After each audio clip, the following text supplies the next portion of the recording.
Hello mga bossing ko. Ayan po, magluluto po ako ng chicken with coconut milk. Request by Amo. Tapos, ayan, i-fry muna natin yung chicken bago natin ilagay sa ginawa kong sauce. Sa gagawin kong sauce.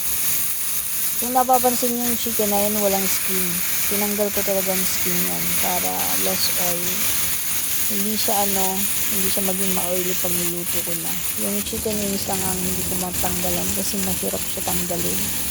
Sinayaan ko na ito, kaya isa lang naman ang dalawa. Tapos ayan, hintayin ko lang itong mag-brown yung manok. Mag-brown lang siya bago ko siya ilagay doon sa gagawin kong sauce. Ito ang isa sa paborito ng mga amo ko.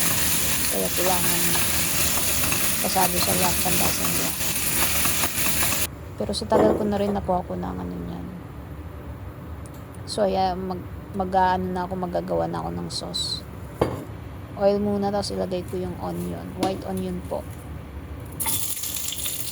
White onion. Saka ko ilalagay yung garlic kasi minsan nasusunog yung garlic. Inuna ko na yung onion na yan. I-fry lang siyang konti bago ilagay yung garlic.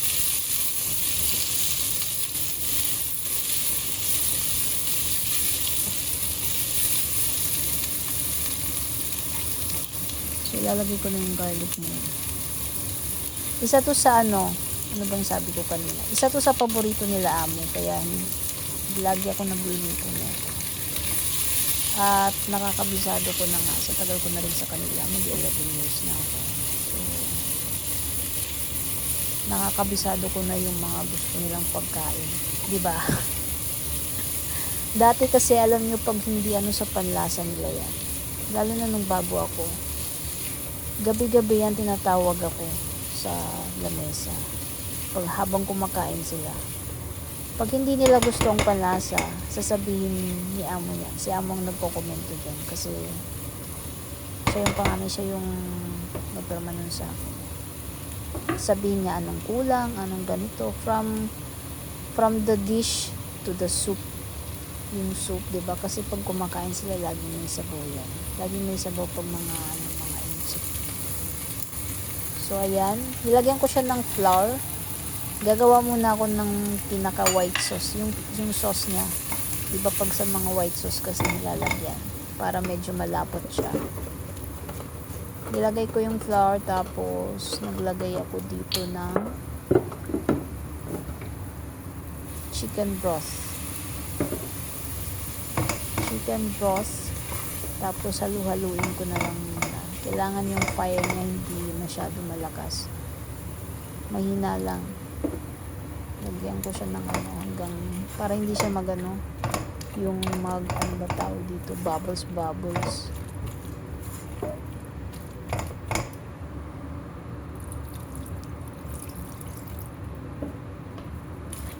Dinagdagan ko pa yan. Naglagay ako dito ng 1.5 flour. 1 spoon and half spoon of flour. Yan ang pinaka-sauce niya. Tapos mamaya ko ilalagay yung coconut milk. Gusto ko rin to. Gusto ko yung lasa nito. Yung chicken with coconut milk. Masarap talaga siya. Try nyo. Kasi itong paborito, isa sa paborito nilang dish. Kaya kailangan pasado sa panlasa nila yan. Ito yung kinain nila kagabi. Ito yung prepare ko sa kanila kagabi kasi ito yung gusto ng isa kong amo. So, ayun. Ang natira na lang dyan pang-ulam ko. Oo. Kumbaga naubos din nila yan. Kaya sabi ko, akala ko nga hindi na, kasi sabi ni amo nun nung pagkalagay ko ng mga rice nila. Sabi nung isang amo ko, konti lang ako ng rice. So, konti lang daw ang binawasan ko yung nilagay ko sa pinggan niyang kanin. Tapos, maya-maya naubos na yung kanin niya. Kumuha pa rin siya ng kanin.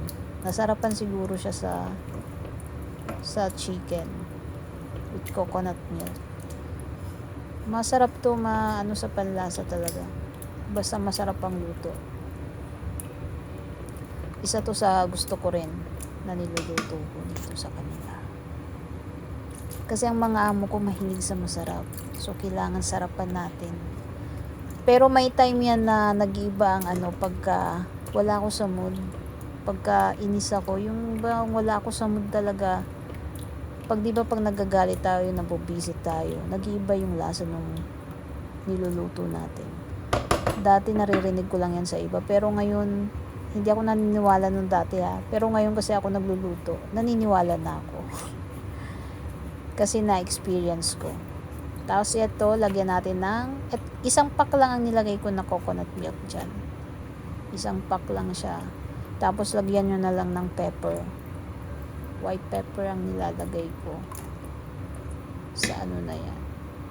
Tapos salt, pampalasa na lang, salt, pepper, naglagay ko ng konting chicken powder, konti lang, hindi ko dinamihan.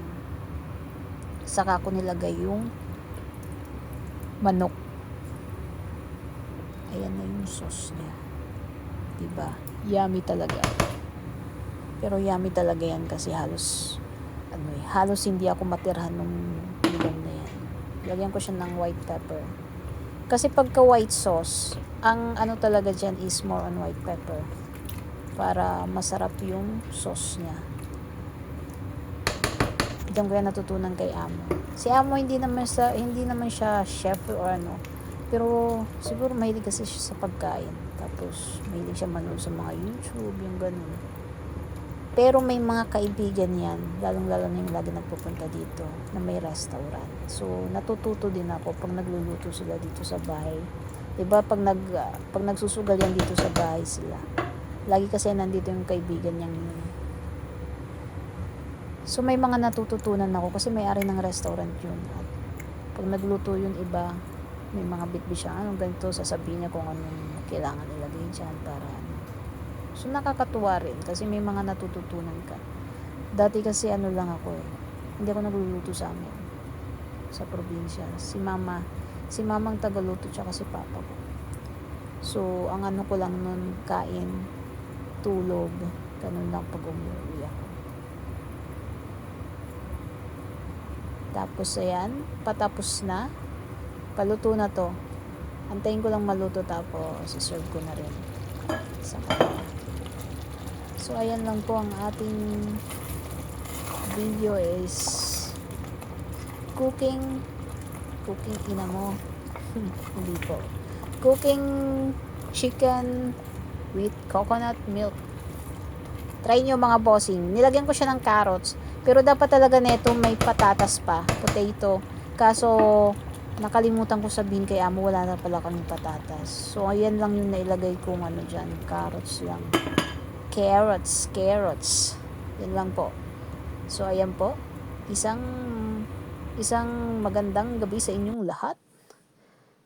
Try nyong lutuin. Masarap siya. As in, masarap talaga.